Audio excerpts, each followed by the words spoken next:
英語学ラン劇のじゃ来てる。口見口。We acknowledge that we live and learn on the traditional lands of the Anishinaabe, Ojibwe, Cree, Métis, and Dakota peoples. We respect the treaties that were made on this territory. Thank you. Nous reconnaissons que nous vivions et prenons sur les terres traditionnelles des peuples Anishinaabe, Ojibwe, Cree, Métis et le peuple Dakota. Nous respectons les traits qui ont été conclus sur ces territoires. Merci.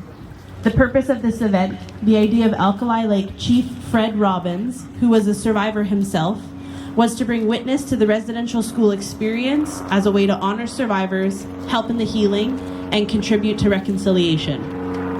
Among those who spoke at the event was Phyllis Webstad. She said that in 1973, she was living with her grandmother on the Dog Creek Reserve in the Fraser Valley in central British Columbia. When she was 6 years old, she and her grandmother went to the local Robinsons store to purchase a new outfit to start school. Phyllis was proud of her bright orange shirt that laced at the front. Like her grandmother and her mother before her, Phyllis was sent to a residential school. Immediately upon arriving, she and the other kids were stripped and forced into different clothing. She never again saw the orange shirt. She later stated, "I didn't understand why they wouldn't give it back to me. It was mine. The color orange has always reminded me of that and how my feelings didn't matter, how no one cared, and how I felt like I was worth nothing. All of us little children were crying, and no one cared." As a result of this event and Phyllis's speech came the idea to adopt the orange shirt as a symbol of remembrance, teaching, and healing.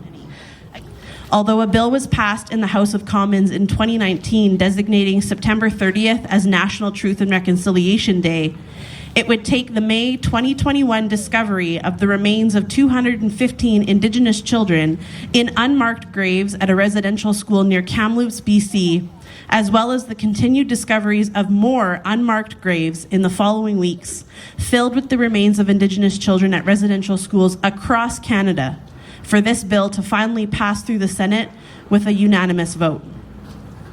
Today we mourn the children who were never able to return home. We mourn for the children who returned home unable to speak to their family members, for the children who felt like strangers in their home communities.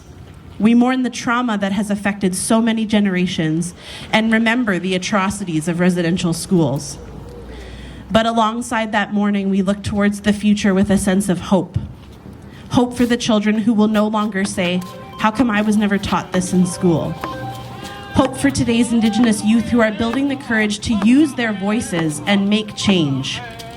Hope for the education we have all committed to learning by attending today and listening to the stories. And finally, hope that we can work towards reconciliation in our communities.